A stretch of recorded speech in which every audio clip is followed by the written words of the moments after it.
What is going on, everybody? It's Alex coming back at you with another video, and today I am righting my wrongs by finally giving you guys hopefully a very decent 49ers mock draft.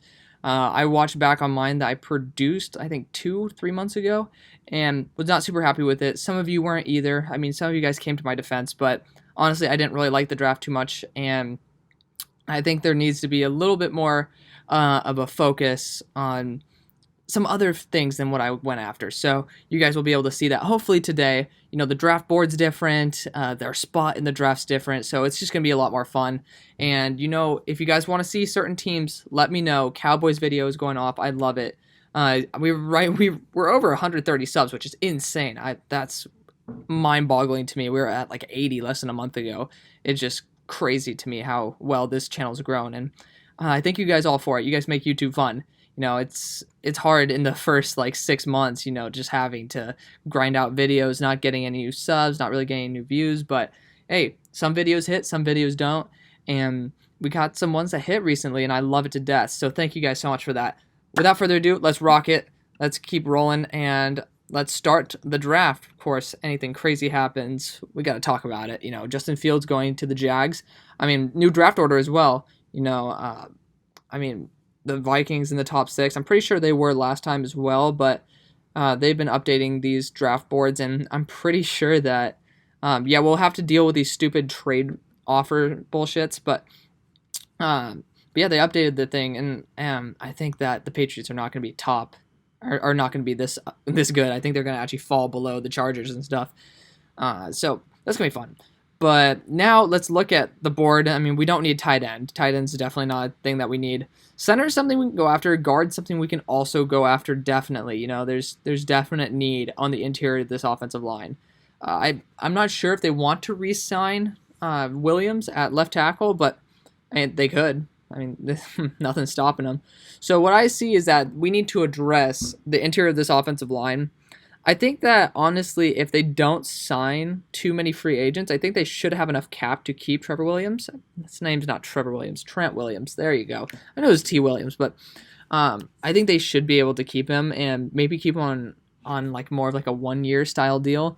And if they don't, they don't. It's okay. You know, I'm sure that they'll find a tackle in free agency that they can get for cheaper, or else we'll draft one today. But I think the big need is on the interior offensive line. I'm not just saying it because TDN says it. I'm saying it because, I mean, it's pretty common knowledge. But also the cornerback scenario, we also need to check that out. So let's first look at that, because we have seen already like some great options at interior offensive line. And Jace Horn is definitely someone who could be a candidate here. You know, I like Jace Horn. Honestly, Israel Mukuamu is a lot closer to Israel Horn, JC Horn, than I actually thought. You know, I've seen much more from Israel Mukuamu than I have from Horn, but I know Horn's much more consistent. So it's a catch-22. We're going to be going Wyatt Davis here. I've been doing this in multiple drafts, but actually, you know what? For that, we'll go Creed Humphrey. He has positional versatility, center and guard. Don't want to be the most boring guy in the world and get Wyatt Davis every draft. So I'm sorry, guys, if you guys are like, oh, get Wyatt Davis. Don't worry. I just don't want to be copy and paste dude every single damn time. Creed Humphrey can fit any position on the interior of the offensive line. He's an excellent center, and I think this is where his value should be. I have him around this value in my own rankings. Obviously, I do have Wyatt Davis a lot higher, but I think the ability to have him at center, if we want him to, will have a lot more value than just getting more of a solid guard in Wyatt Davis. So Joseph Asai is another target I really like. I'm just going to tell you guys some things from my board. Daniel Faalele, if you guys don't know about him, 6'8", 400-pound tackle. I mean, it's just, I mean, watch the fuck out. But let's check out the cornerbacks here. We got Eric Stokes here. Paulson Adebo is also here. Mukuamu as well. You know, there's some excellent targets here. I'm going to be going Paulson Adebo, though, someone who has been in the first-round conversation for a very long time. I mean, he's a lot older, you know, and obviously you want to give that Stanford duo, you know, Paulson Adebo and Richard Sherman. And I think that Paulson Adebo can model after Richard Sherman. He's an excellent corner, has shown consistency over his time. I mean, if he's still rated in the second, yeah, he fell from the first, which means he's probably playing at a third-round level.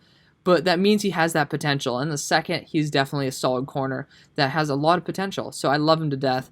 And if I were you guys, I'd be pretty damn happy with that. You know, there's some definite need there at cornerback. Given also the age of Richard Sherman, you can finally have a successor that looks like he could be a top cornerback in this league.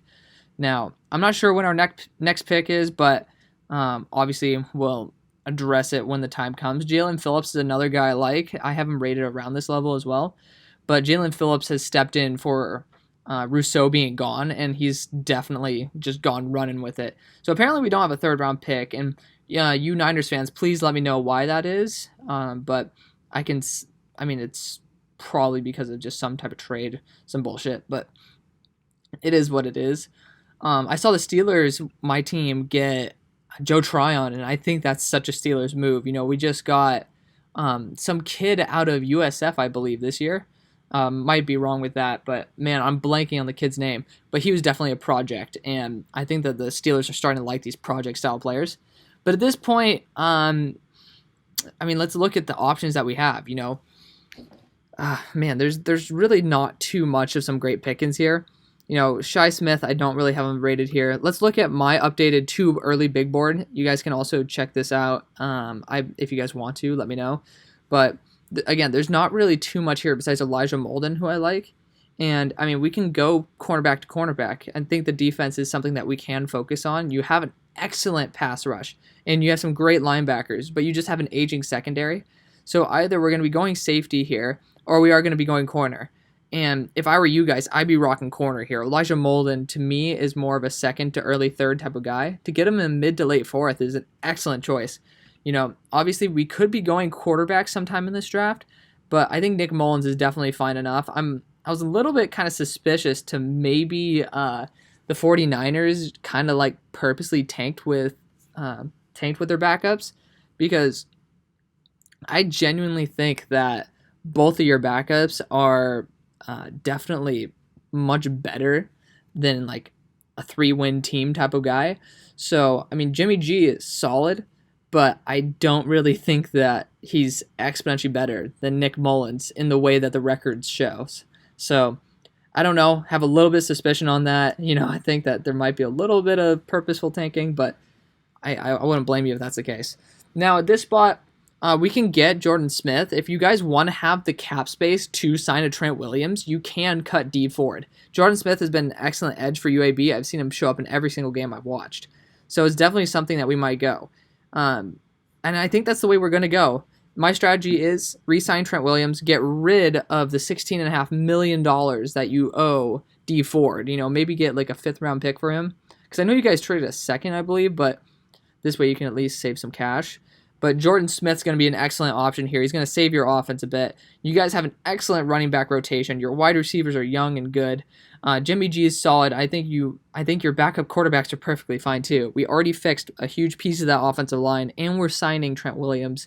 I really don't think that there's going to be too much of an issue on that offense. Now, at this spot, we could be going Quentin Lake here or Hufanga, but I have been going Hufanga quite a bit.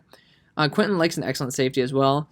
But let's just check out the safeties, because I know that your safety play hasn't been the greatest in the world. Again, correct me if I'm wrong. I mean, I'm always open to criticism here. But Quentin Lake is a solid safety. I actually do kind of like him. He is more of like this top 130, 150 type of guy for me. So it's definitely someone who we're willing to target. Muhammad Ibrahim is, I mean, you guys don't need running back, and Roberson could be someone you go after. You know, I'm a proud SMU kid right now, but it's like Robison's actually a very solid target. But we're going to be going Quentin Lake. It's an excellent value for the pick, and you can never go wrong with having rotational safety, even if he's not the best. So it's definitely just a solid option overall. I would not get mad at it whatsoever. And I think it's just something we can roll with, you know? At this, I have an idea. If Chris Tonga is here, which he's not going to be, oh my God, Chris Tonga is here. I know you guys don't need interior defensive line, but Chris Tonga to me is an absolute animal. I've only seen him in a couple games, but this dude just eats up the interior, and this is where you get a guy who eats up the interior. I know you guys just got, I cannot believe, I blanked on his name like 3 times in a row now. The kid out of South Carolina, I cannot believe I'm busting his name right now, but he's much more of a pass rusher in my opinion. If you guys want a run stuffer, Chris Tonga is definitely a great option. And, I mean, he's rated good for this value. I think he's a legit 4th round type of guy.